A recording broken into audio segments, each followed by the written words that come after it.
neste exato segundo, enquanto a gente está aqui falando, milhares de células no corpo humano estão exibindo pequenos sinais químicos nas superfícies delas. Sim, no tempo todo e numa velocidade que é até difícil de processar. Pois é.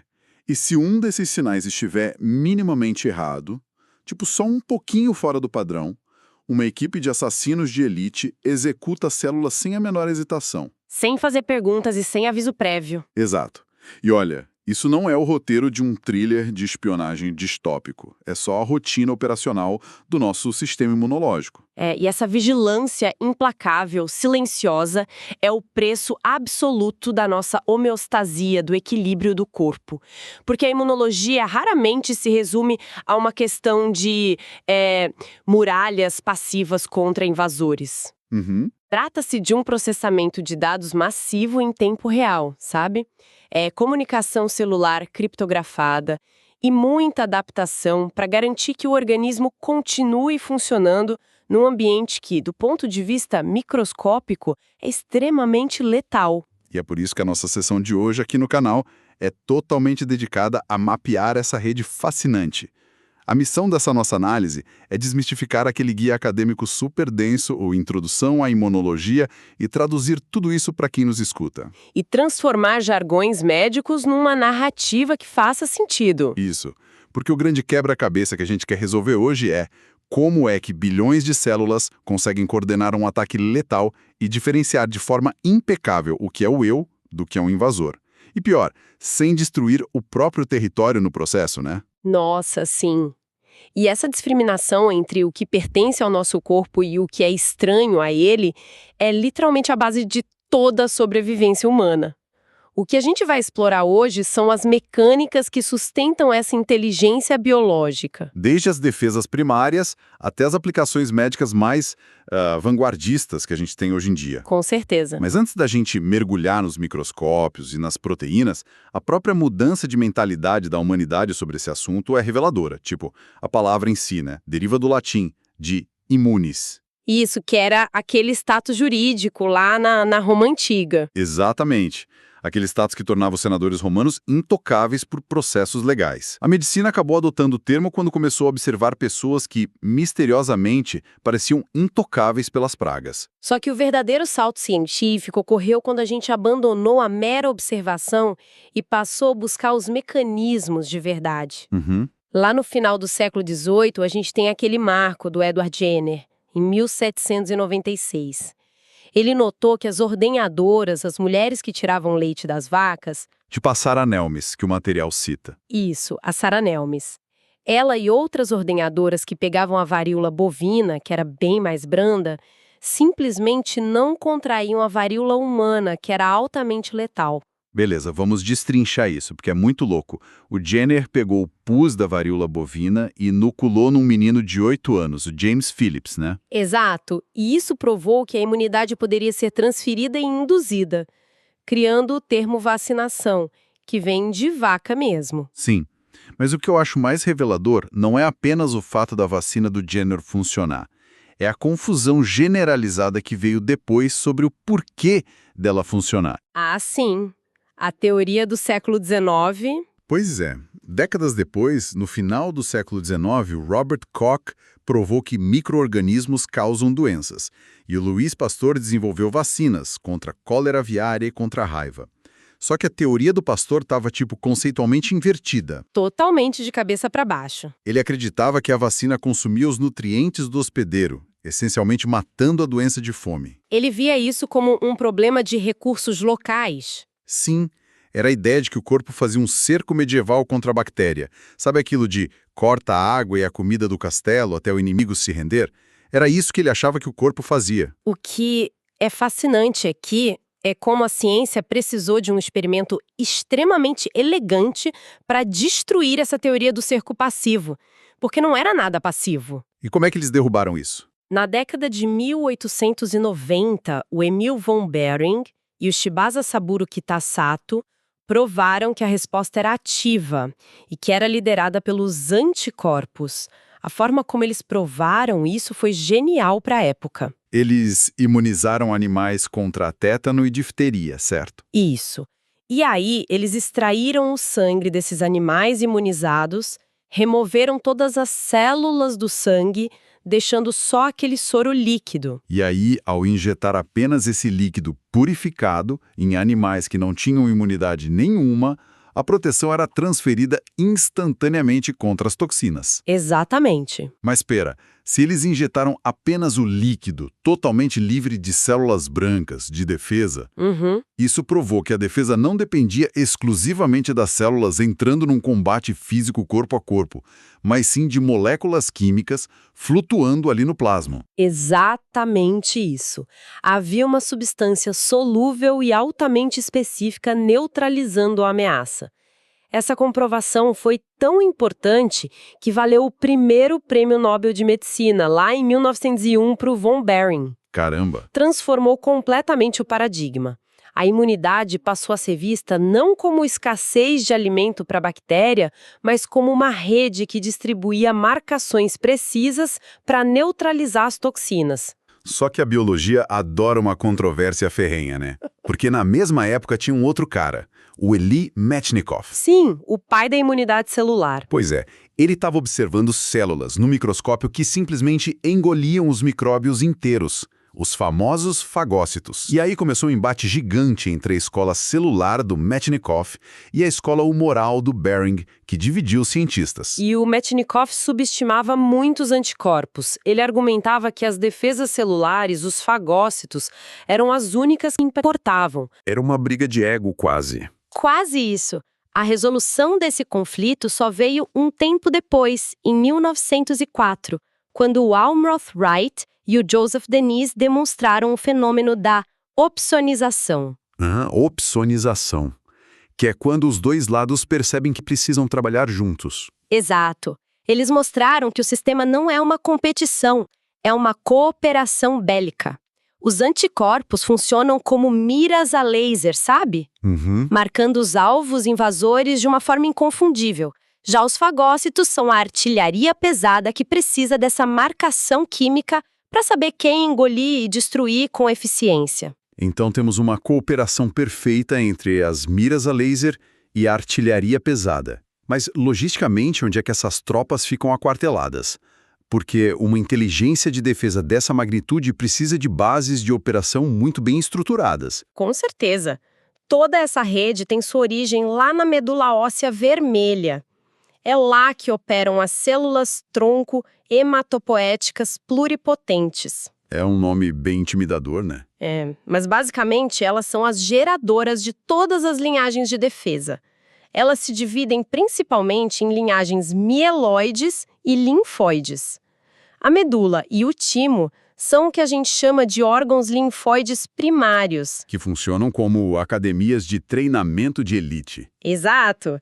É onde as células nascem e aprendem o que devem fazer. E depois do treinamento, esses soldados são enviados para os órgãos secundários, certo? Tipo o baço, que age como um gigantesco filtro de sangue, removendo hemácias velhas e patógenos. Sim, o baço é crucial. E os linfonodos também, que filtram a linfa. Mas tem um outro componente vital nessa arquitetura. O MALT, o tecido linfóide associado à mucosa. Isso me chamou muita atenção. Isso engloba desde as tonsilas até as placas de Peyer lá no intestino. O MALT é onde o combate diário, minuto a minuto, realmente acontece na prática. É aqui que a coisa fica realmente interessante para mim. Vamos pensar nas barreiras físicas primeiro. O tecido epitelial, a nossa pele intacta, é uma muralha formidável. Sim, dificílima de penetrar. E o ácido clorídrico no estômago, que é uma barreira química, é basicamente um fosso mortal. E tem a lágrima, a nossa microbiota natural, também como barreira biológica. Mas a provocação é, se a gente já tem essas defesas primárias tão brutais e corrosivas, por que o trato gastrointestinal e os pulmões precisam de fortificações tão pesadas como as placas de Peyer, cheias de macrófagos e linfócitos armados até os dentes? Parece exagero, né? Parece um baita exagero para quem já tem um estômago cheio de ácido. Se conectarmos isso a um cenário fisiológico mais amplo, a resposta está na nossa necessidade de troca com o ambiente. Como assim? Pensa na pele. A pele pode ser espessa, grossa, porque a função dela é isolamento e proteção. Já os pulmões e os intestinos não têm esse luxo. Eles precisam absorver coisas. Ah, oxigênio, comida. Exato. Nutrientes vitais para o sangue. E para fazer isso de forma eficiente, essas mucosas devem ser extremamente finas, delicadas e permeáveis por design. O que as torna inerentemente vulneráveis. Sim, uma fronteira de alta permeabilidade é um convite aberto a invasores. Além disso, as bactérias e vírus evoluem rápido, né? Com certeza. Muitos desenvolveram resistência aos ácidos gástricos e enzimas digestivas. Então, o corpo não pode depender só de uma barreira química e cruzar os dedos esperando que dê certo. E não pode esperar o patógeno cair na corrente sanguínea para só então disparar o alarme. Seria tarde demais. Perfeito, o malte atua como um posto de patrulha antecipado. É como a segurança do raio-x no aeroporto. Ele intercepta os invasores exatamente na porta de embarque do corpo, evitando que aquela infecção local se torne um problema sistêmico. Entendido. Posicionamos nossos guardas armados na fronteira das mucosas e nos linfonodos. Mas aí isso cria o problema máximo de inteligência e espionagem, né? O problema do reconhecimento. Exato. Nossas bilhões de células estão constantemente morrendo, se replicando, produzindo proteínas próprias. Como é que esses guardas evitam disparar uns contra os outros? Como sabem identificar quem é o civil inocente e quem foi sequestrado por um vírus? Essa identificação molecular é comandada por um sistema brilhante chamado Complexo Principal de Histocompatibilidade. O famoso MHC. Ele mesmo é o sistema que dita as regras de apresentação de antígenos. E para essa função, a gente tem patrulheiros especializados que são as APCs. As células apresentadoras de antígenos. Isso. Que incluem, por exemplo, os macrófagos e as células dendríticas. Então, o que tudo isso significa na prática para a nossa audiência? Na minha leitura do guia, o MHC de classe 2 atua de uma forma bem específica. Vê se faz sentido. É como um policial, que seria uma dessas APCs, que prende um suspeito na rua, engole ele por endocitose, destrói o sujeito lá dentro e levanta um pedaço da jaqueta dele como se fosse um troféu para os generais verem. Uma analogia excelente. E esses generais são os linfócitos TCD4+, ou Ts, que são as células auxiliares. Eles avaliam essa prova do crime, o pedaço da jaqueta, e gritam para as tropas: ó, inimigo na área, externa, comecem a produzir anticorpos. Essa é a via extracelular descrita com precisão. O MHC de classe 2 alerta que a ameaça está ali solta nos fluidos do corpo, e aí ele aciona os linfócitos B, que se diferenciam em plasmócitos para produzirem aquelas armas de longo alcance, que são as imunoglobulinas. Tipo a IgA, IgD, IgE, IgG, IgM. É essas mesmo. Mas tem um ponto cego perigoso nesse esquema todo. A ameaça interna. Porque se um vírus entra no pulmão, ele não fica de bobeira na rua aguardando ser preso pelo policial. Não, ele é furtivo. Ele invade a célula, entra no núcleo e sequestra a fábrica daquela célula para produzir mais vírus. Os anticorpos que estão lá flutuando no sangue não tem como entrar nas células para prender o vírus lá dentro. Exato. Se a gente tivesse apenas o MHC de classe 2, os parasitas intracelulares venceriam a guerra rapidamente. E é exatamente para isso que existe o MHC de classe 1. Que é diferente do classe 2, né?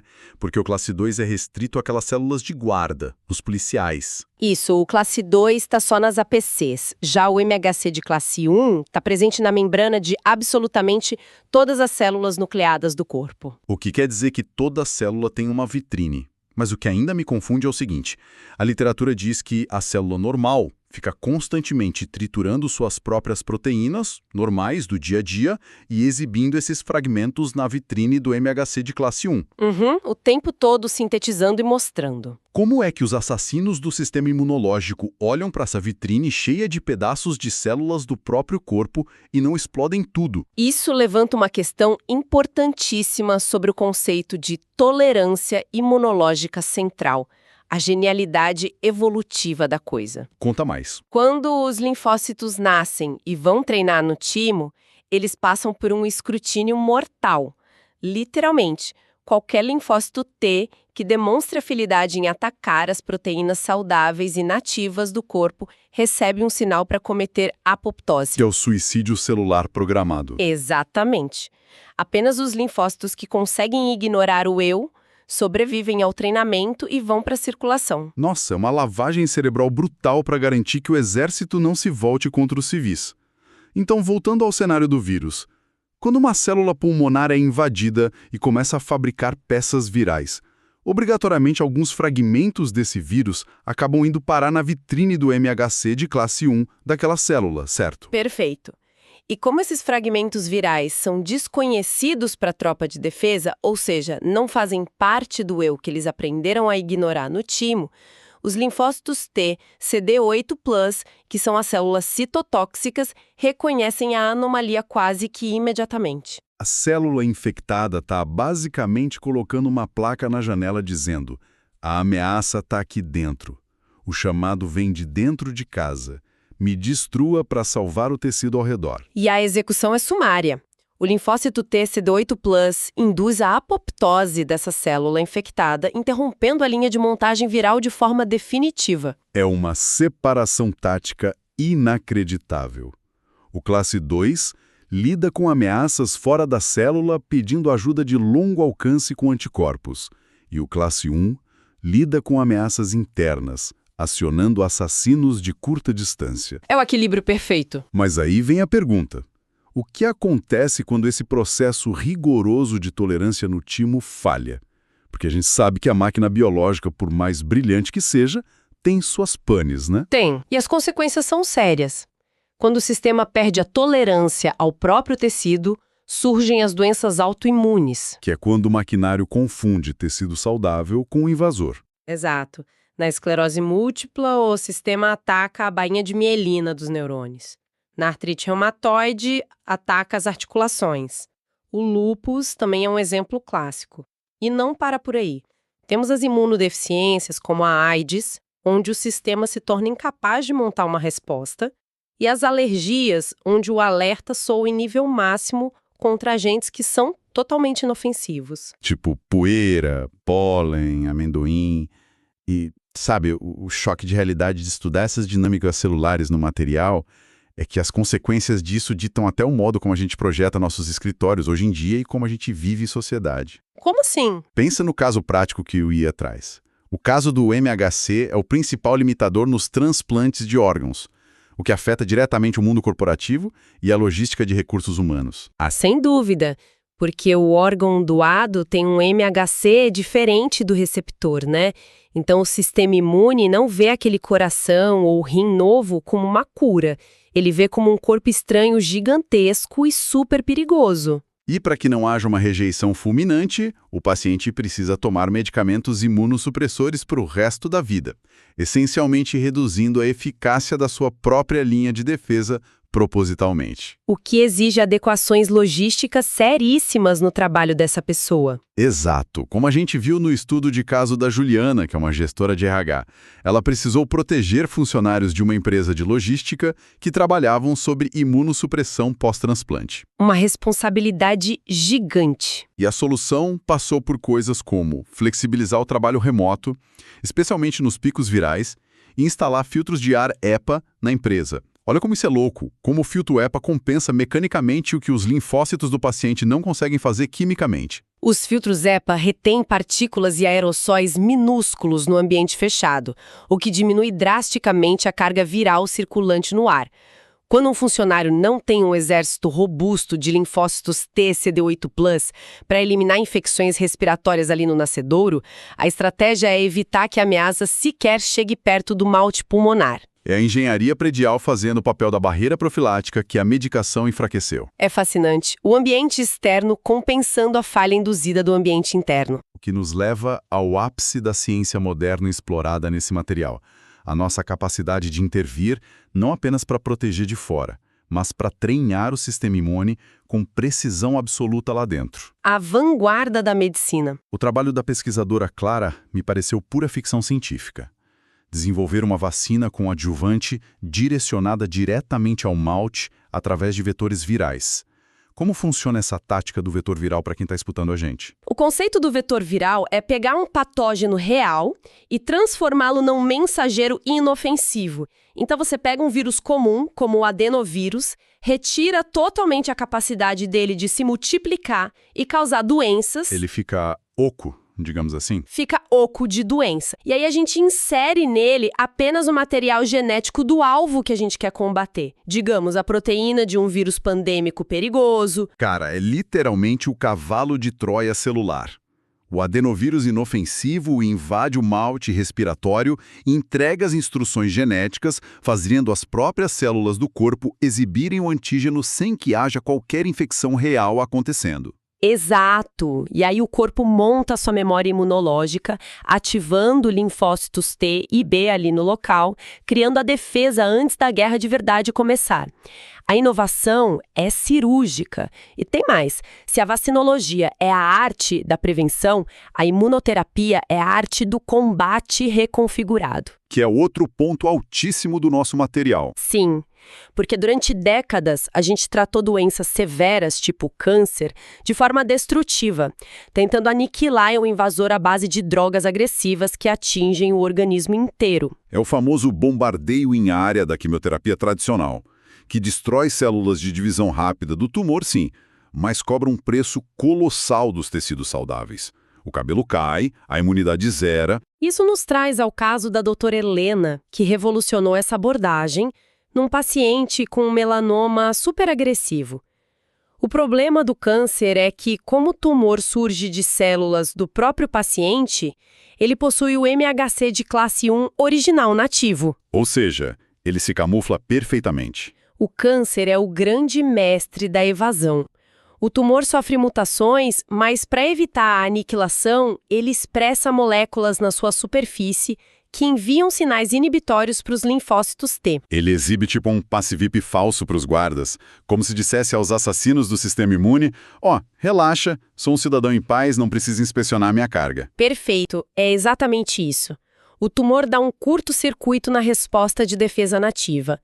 E a genialidade da equipe oncológica da doutora Helena foi reverter essa narrativa. Eles mapearam o tumor do paciente e descobriram um antígeno raro, um peptídeo altamente específico que as células do melanoma estavam processando no MHC de classe 1. E ao criar moléculas terapêuticas direcionadas para esse alvo, eles basicamente bloquearam o sinal inibitório do tumor. Ao bloquear esse sinal falso, a terapia removeu a venda dos olhos dos linfócitos TCD8+. Eles não criaram uma toxina externa para matar o tumor, entende?